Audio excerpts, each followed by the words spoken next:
Logistic centre में हमले से पूरे इलाके में कोहराम मचा हुआ है। आग लगने से निकला है धुआं और ये धुआं मॉस्को तक पहुंच गया। ये बहुत बड़ी बात, बहुत बड़ा हमला और ड्रोन के जरिए किस तरह से रिफाइनरीज को निशाना बनाया जा रहा है, लॉजिस्टिक सेंटर्स को निशाना बनाया गया। और ये तस्वीर देखिए, हमले के बाद वो ड्रोन भी नजर आया किस तरह से एक के बाद एक, क्योंकि जो ड्रोन हमें नजर आया उससे पहले धुआं उठ रहा है। मतलब यह है कि कई ड्रोन इस हमले में शामिल रहे हैं और लॉजिस्टिक सेंटर पर हमला करके ना सिर्फ इलाके को दहलाने की कोशिश बल्कि क्रेमलिन पर यह दबाव बनाने की कोशिश और कहीं ना कहीं बातचीत की टेबल पर लाने के लिए मजबूर करने के तौर पर भी इस कदम को देखा जा रहा है। और रूस की ऑयल रिफाइनरी पर बड़ा हमला हुआ है। यूक्रेन ने ड्रोन से लॉजिस्टिक सेंटर के बाद रिफाइनरी पर भी हमला बोल दिया है। यूक्रेनी हमलों में अब ये देखिए ऑयल रिफाइनरी कैसे तबाह हो गई है। ये तस्वीरें सचमुच भयावह है। एक तरफ लॉजिस्टिक सेंटर जिस पर ड्रोन से हमला किया गया वहां पर सफेद धुआं उठता हुआ नजर आया था, लेकिन ये ऑयल रिफाइनरी है और पूरी की पूरी रिफाइनरी धू धू कर कैसे जल रही है और इससे उठता काला धुआं इस हमले की इंटेंसिटी को बताता है। अब ऑयल रिफाइनरी पर हमले का एक और लेटेस्ट वीडियो सामने आया है।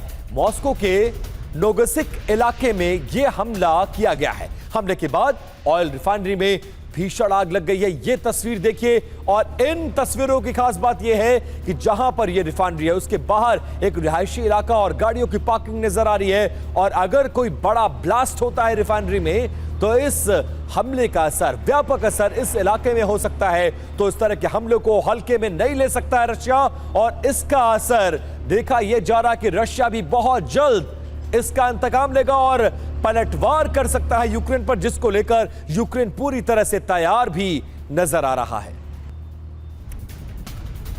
अब ऑयल रिफाइनरी की आग पर अब तक काबू नहीं पाया गया है।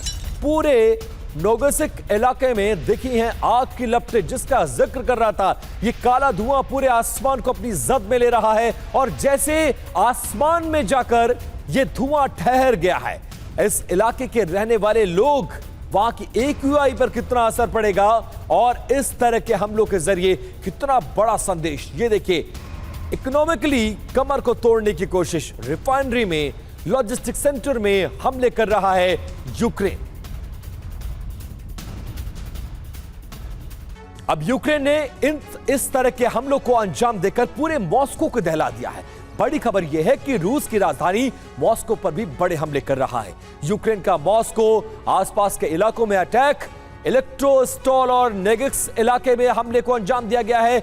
हमले में क्या क्या निशाना बनाया गया? तेल रिफाइनरी और वेयरहाउस को टारगेट किया गया है। तबाही की अगर बात करें तो यूक्रेनी अटैक में रशिया को बहुत बड़ा आर्थिक नुकसान पहुंचा है। ड्रोन अटैक में तेल रिफाइनरी पूरी तरह से खाक हो गई है, जबकि रूस का वेयरहाउस भी हमले में तबाह हो गया है। हमले को कैसे अंजाम दिया गया है वो जानिए, वो समझिए। यूक्रेनी सीमा से रूस पर इस हमले को टारगेट करके बहुत लंबे अरसे से ऐसा लग रहा कि इसकी प्लानिंग की गई हो। मनीष लगातार हमारे साथ स्टूडियो में जुड़े हैं। मनीष, ये कोई अचानक रैंडम हमला तो नहीं हो सकता है, बाकायदा well plan, cold blooded targeted attack है। और इस बार के हमले में जान को नुकसान पहुंचाने की नहीं बल्कि माल को नुकसान पहुंचाने की कोशिश है और आर्थिक रूप से रशिया पर दबाव बनाना और उसकी कमर को तोड़ना। क्या यही स्ट्रैटेजी है यूक्रेन की, जिसमें इस बार रिफाइनरी और लॉजिस्टिक सेंटर्स को हमले बनाए जा रहे हैं?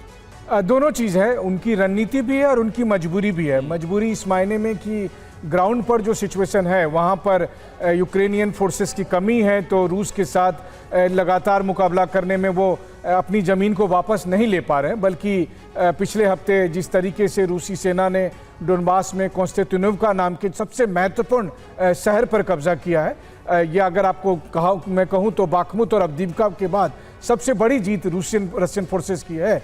तो वैसे में प्रेसिडेंट जेलेंस्की के लिए ये रणनीति सूट करती है कि वो उन हमलों को अंजाम दे जहां पर मॉस्को में लॉजिस्टिक सेंटर पर हो या ऑयल रिफाइनरी पर या क्रिटिकल इंफ्रास्ट्रक्चर पर अटैक हो, उससे पूरी दुनिया का ध्यान वो यूक्रेन की तरफ खींचने को में कामयाब हो रहे हैं। और रूस पर दबाव भी बन रहा है, क्योंकि जो लड़ाई आज यूक्रेन में लड़ी जा रही थी, अब उस लड़ाई की लपटें क्रेमलिन के आसपास दिखाई दे रही है। तो प्रेसिडेंट पुतिन को यहां पर एक डिसीजन लेना है, लेकिन साथ ही साथ यूक्रेन की क्षमता में भी वृद्धि हुई है।